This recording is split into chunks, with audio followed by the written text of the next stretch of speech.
this video we are going to see about dynamic CMOS, and here this dynamic CMOS uses clocks and also the charge storage properties of MOSFET to perform the logic operation. So this is the difference between static CMOS and this dynamic CMOS. It uses clocking and also charge storage properties of MOSFET. And this clock provides synchronization, so it can be used for sequential networks effectively. So this is the basic dynamic logic gate, and here we are using clock signal, and this pi represent the clock signal, and this clock signal provides each clock cycle it provides two different state. For 0 it perform one operation, and when is equal to 1 it perform another one operation. So when this clock signal is 0, when the clock signal is 0, PFET is on and the capacitor charging towards VDD. That is, this stage is known as pre-charge stage. So when this clock is equal to 0, so this PFET is on, so the VDD get a path, and this path charge this capacitor. So now the capacitor charging towards this VDD, so we will get Vout is equal to VDD now. So when this clock is 0, so when the clock is 1, this NFET is on and the capacitor discharges, and also the control of that discharging path is based on the switching logic of NFET array. That means this stage is known as evaluation stage.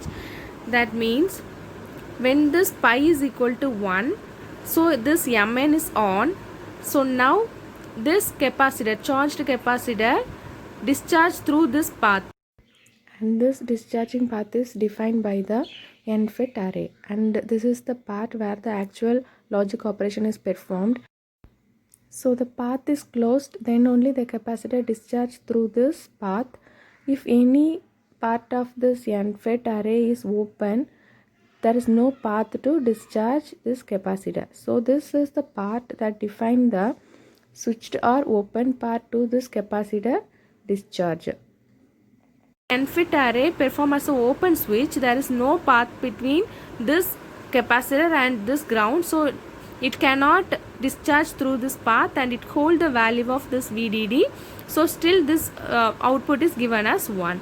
So this is a concept of dynamic logic gate.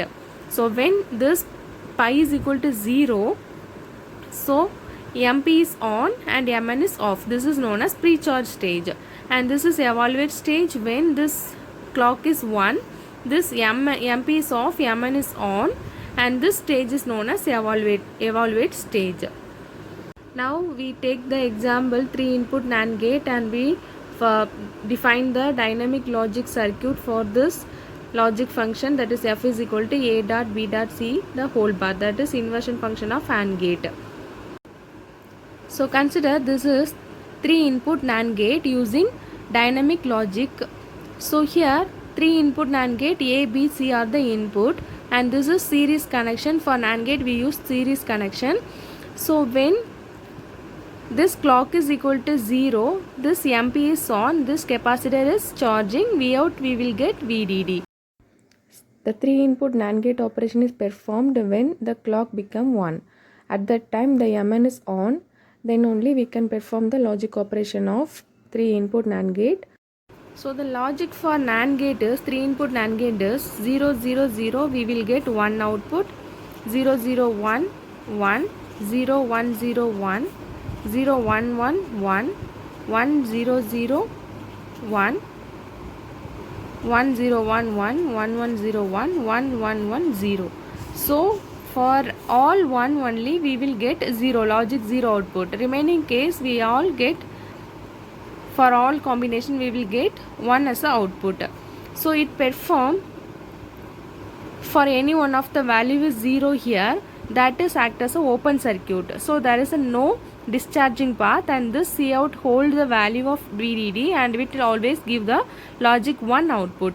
So when this all are 1, it acts as a closed switch, and this capacitor is discharged through this path and give the result as 0 volt, that represent 0.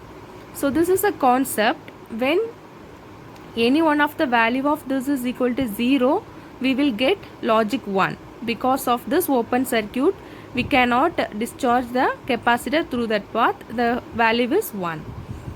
And when all the values of this ABC is 1, so the path is closed. Now we will discharge this capacitor through this path and the output becomes 0.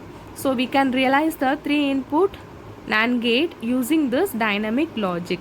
And the basic use of this dynamic logic is we can pre-charge the any device. If you are considering more number of logic gates in one system, we can synchronize all the system using this clocking function. When this clock is equal to 1, then only the logic function performs. So the same clock given to all circuit inside that system, we can synchronize all the system using this clock.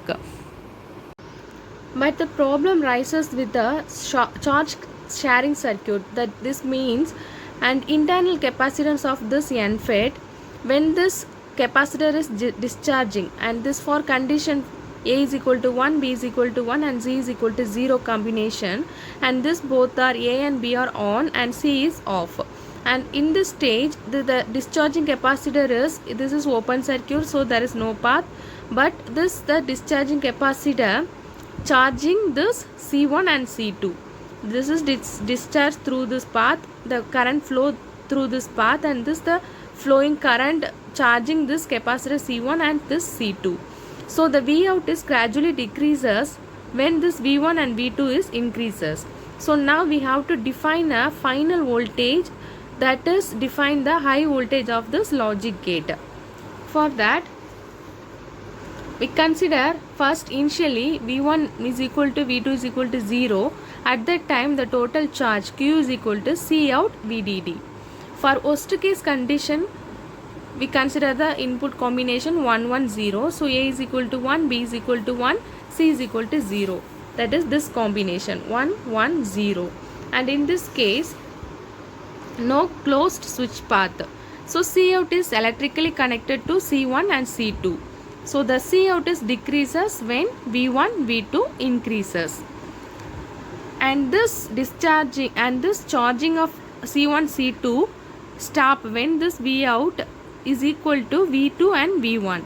So we define this is a final voltage VF.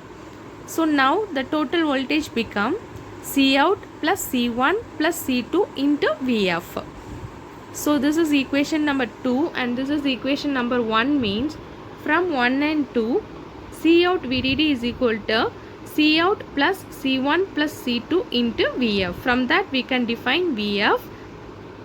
So the final voltage VF is equal to C out divided by C out plus C1 plus C2 into VDD.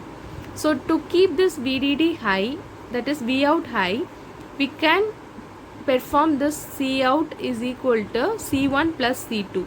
That time we can perform VF is equal to VDD condition. So V out greater than this C1 plus C2, we will get high V out.